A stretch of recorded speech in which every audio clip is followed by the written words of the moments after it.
2/3 of the world's population lives at the gift or at the mercy of the monsoon. Yet surprisingly little is known about its history, and there's debate about its impact on global weather systems.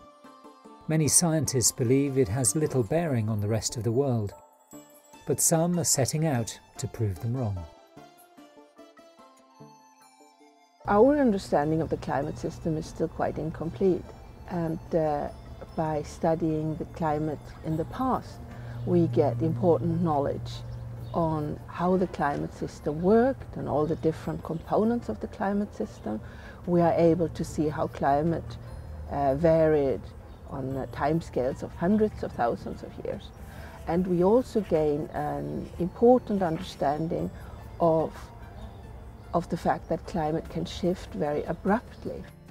We use climate models to predict the future, but those climate models are still not perfect. And to increase their performance, we need to test them against a situation in the past. The way we reconstruct past climate is using different types of archives. It's like going to a library, or you pick out a book and you read in a book, but we look into geological archives to study climate. And one of those archives are lake sediments. After all the desk research, Barbara and her team make preparations for fieldwork in Asia.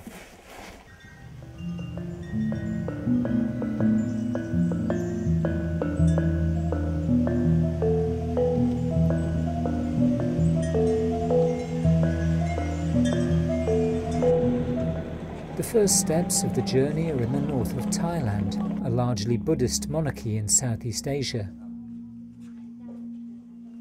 The research team, led by Barbara Wolfarth, is made up of scientists from Stockholm University, the University of Nebraska in the United States, and students from Chulalongkorn University in Thailand.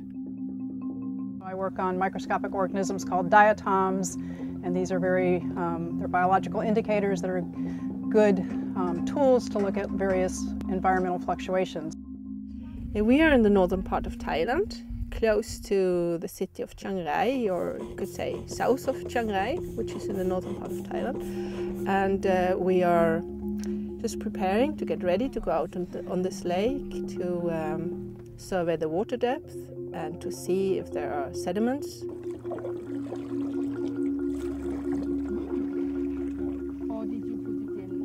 I do hope that we would get, say, 2 meters, 3 meters of sediment, clay maybe, and organic sediments. That's what I hope for.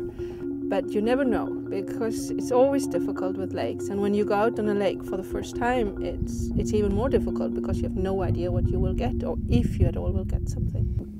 The sediments, if any are found, will contain the remains of animal life and plant life that have been accumulating on the lake bottom year after year. Layer upon layer of sediment has built up, which can be used to reconstruct environmental and climatic conditions back through time. Sediment! That's great! Wow. Good, but let's try in another place also. It's a start, but it's not yet enough. The team tries its luck at another location, but Non Lang Sai is not cooperating. The lake is keeping its secrets safe. Much harder. Should we go back? If anything is going to be found here, it will have to wait. Pressure of time means the team must try a new lake. We will use a lot of different proxies, partly biological proxies, look at pollen and diatoms, and then of course we will do radiocarbon dating to get a good grip of the age of the sediment. Well, we know how the fundamentals of the climate system work, but the so-called, what we call the boundary conditions, change as we go back through geologic time. So the relationship of the Earth to the Sun, which controls how much radiation the Earth receives, changes over geologic time. The way the strength of the ocean currents and the way they function fluctuates through time. We've had volcanoes on and off, and we don't really understand very well how these sorts of things interact on longer time scales. So that's the reason we study paleoclimate. Ideally, I would like to find Typical lake sediments, say clays with some organics in it. And then I would like to find a peat layer, which shows me that the lake level was lowered. Then I would ideally like to have another typical lake sediment, say organic mud, and then a peat layer again, which would show me that we have a lake, a wetland, a lake and a wetland, and that in turn shows me that the lake level has gone up and down and up and down. I think if we understand better how the monsoon system has changed in the past and which the driving forces are, then we will be able to understand how big the human influence are and maybe project future changes.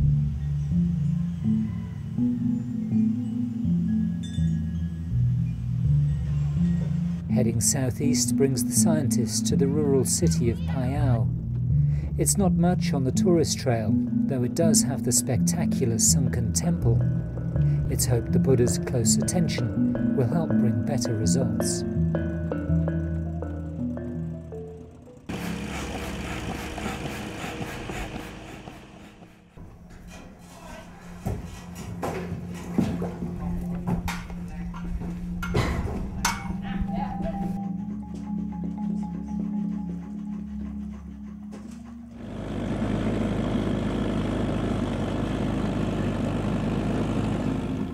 Along the way, master students from Chulalongkorn University are taking water samples, evidence from the present that will help the team understand the past.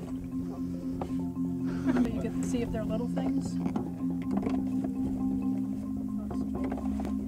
What we're doing is now looking for modern analogs of past conditions. So we want to find out what are the species that are diagnostic of deep water habitats in the modern environments, what are species that are diagnostic of shallow water environments, plant-covered environments in modern condition. And then when we see those in the core, we can use the modern as an analog for understanding what the conditions were in the past or interpreting what the conditions were in the past.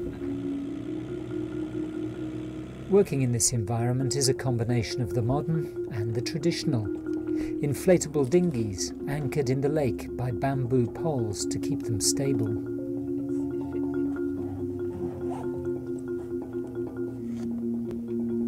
There's limited research on the history of the monsoon in this part of Asia, but scientists had previously obtained a 6-metre core from the southern part of Lake Phayao and had, from pollen analysis, plotted changes in vegetation and linked it to changes in land use.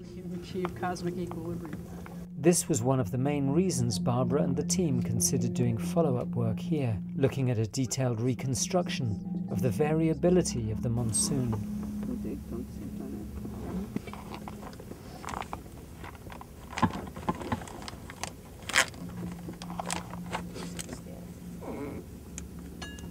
People haven't worked in the tropics because I think it's tough. because it's not easy to find good records. I mean, in part it's just because people haven't gotten here, but some of it's the difficulty of finding sites.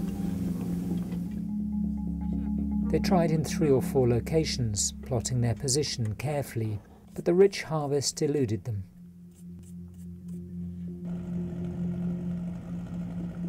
We are pretty disappointed because we hit only really stiff clay. We tried several spots to pour 3-4 different places. It's time to breathe in, move on, and breathe out.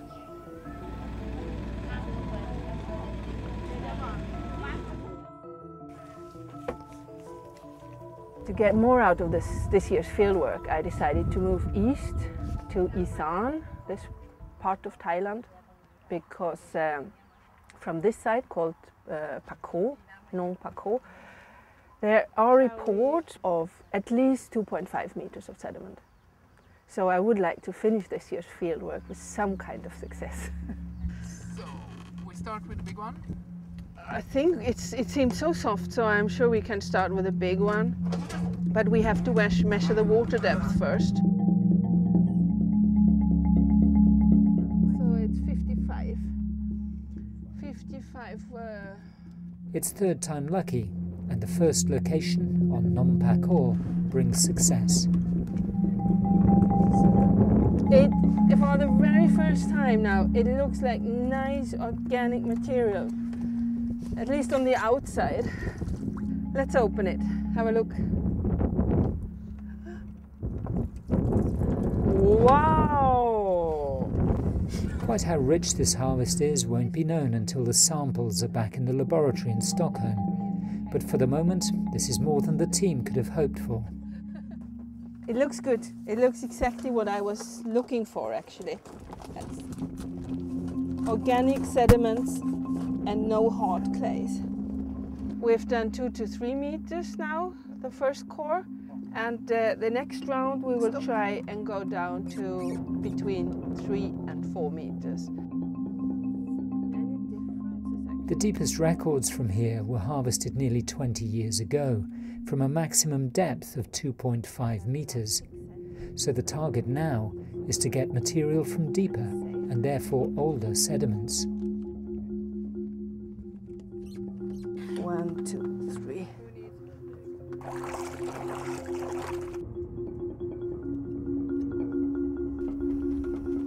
Perseverance is paying off as the team successfully pulls up core after core.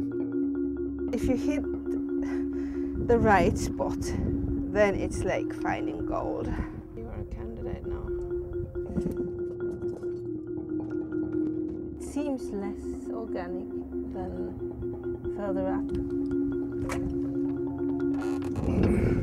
And the cores keep coming as the sun passes high overhead and drops towards the hills, bathing the lake in golden light. A fitting end to an extremely long day. I'm completely exhausted. I'm really tired, but I'm also extremely happy because we got a very long record, more than 9 meters. I think it's the longest record so far, you can say, in Thailand and in a lake basin. Now I feel really relieved. I feel extremely happy, and I think this has been a great trip.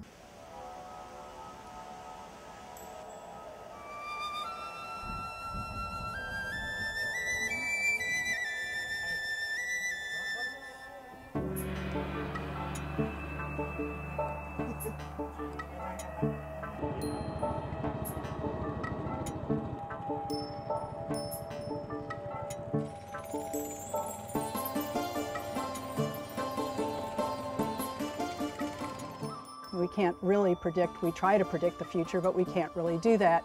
But if we understand a little bit better how the Earth system has behaved under conditions different than those of today, perhaps we can then, as I say, better deal with the uncertainty of the future. Hopefully our contribution can help us to understand the global climate system. But I don't think that we will have the final great answer to all the questions. If we do, we are lucky, but I doubt it. This will be one piece of the machinery that helps us understand. Remember this really long sequence we got in Thailand, which was a fantastic sequence.